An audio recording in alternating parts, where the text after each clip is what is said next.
Hey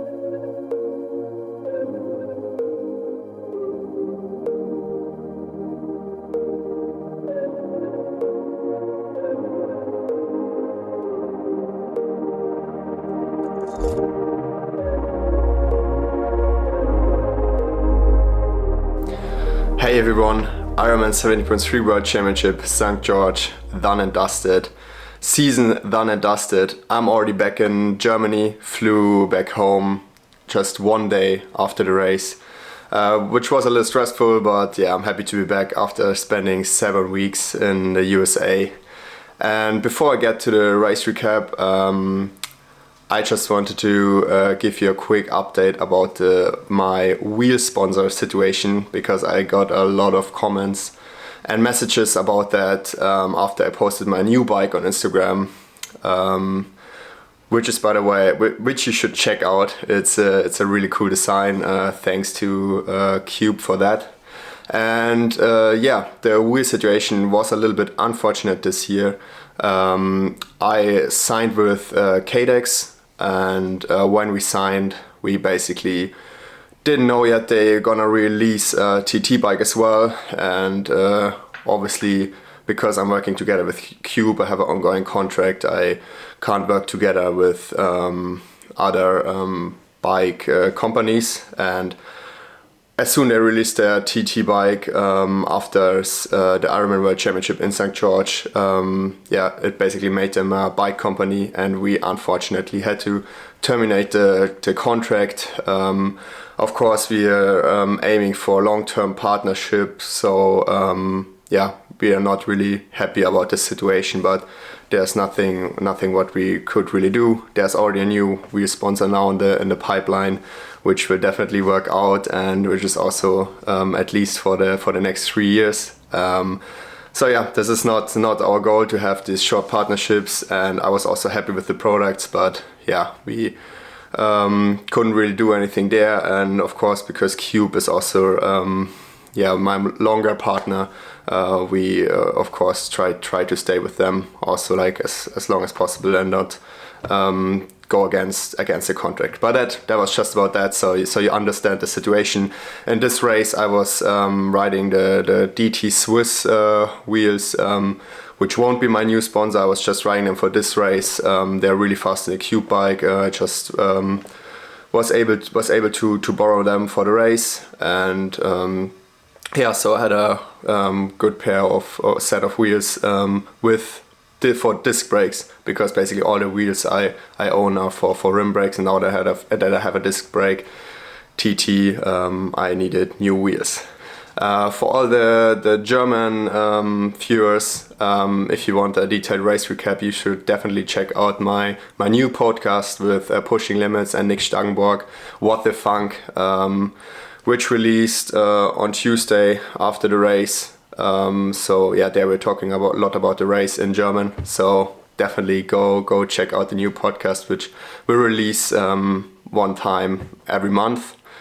And yeah, here gonna do a quick race recap with some footage in English. The swim went really well. I had quite good arms. Didn't have the best start, but was lucky after that with the legs I caught, and we couldn't see a lot, so I never knew where I was in the field. But when I came out of the water, I saw that the front is not far away and still in T1.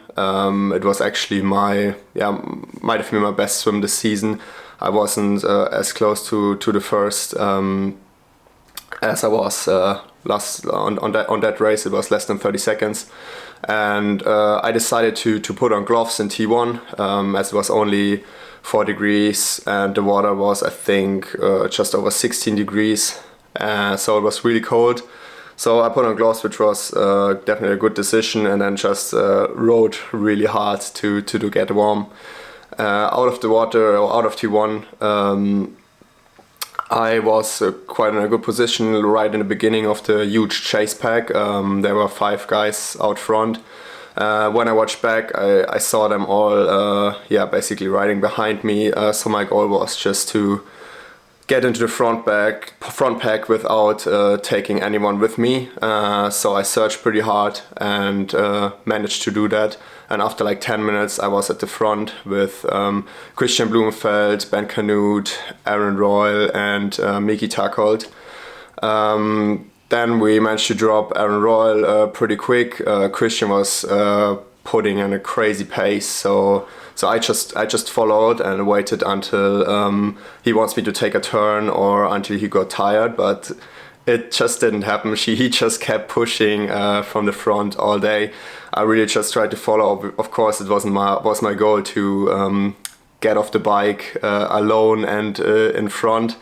But yeah, would have been stupid to attack at Christian. Wouldn't have been possible. I wouldn't have been able to drop him, and so we were riding really good power. I knew that the others won't catch up to this, and we will increase our gap. And yeah, just over Snow Canyon, Magnus Ditlev took the lead, and then we just pushed up Snow Canyon really hard. Managed to drop Miki Tarkold there, but Ben Canute was also really strong all day. Like I didn't think he would be able to keep up that pace, but yeah, he was definitely really strong, and then ran also really well. So had a really well deserved second place. I'm happy for him after he had a tough season, I think. And off the bike, I came third with right after Magnus and with Christian. Third onto the run course, and then I already felt like my back was really bad, my calves were bad. Also my left foot was still frozen from the cold on the bike, and I just didn't get really into the rhythm. Like the 5k long uphill in the first loop didn't really help. It was a really hard run course. Then on the downhill I woke up a little, but not as much yet until Mika Noth caught me end of the first lap. I just had no chance to go with him. He was really strong and really fast on that day as well, and I knew he will run strong. But then I kind of woke up a little, when Miki Tarkold overtook me, I was in 6th place. I managed to hold the gap to him, which was just over 20 seconds, I think. And then after 15k, basically second lap on the downhill, my legs got really good. I had a lot of energy left from the basically not too fast first 15k, and I actually could close the gap and just catch Miki right before the finish with 500 meters to go and a strong sprint finish. Well, I am really proud of that, but I definitely have to work on that first 15k for the future if I ever want to have a chance for the podium or even for the title. But we definitely have a lot of potential there, and I think I'm able to get better in running year by year. Overall, really happy with 5th place. My goal was actually top 5. So happy to finish the season on a high. Now, well deserved off season. Looking forward to that, and then end of November, starting training again, and prepare for next season. That's basically it. Thanks a lot, guys, for watching the video, and thanks a lot overall for your support on the YouTube channel in last season. Maybe I'm gonna do a video from the off season, but don't want to promise too much. As you know, it's always like empty promises I'm doing here on the YouTube channel. So just trying to do as much as I can, but not force it. Thanks for watching, and don't forget to comment, like, and subscribe.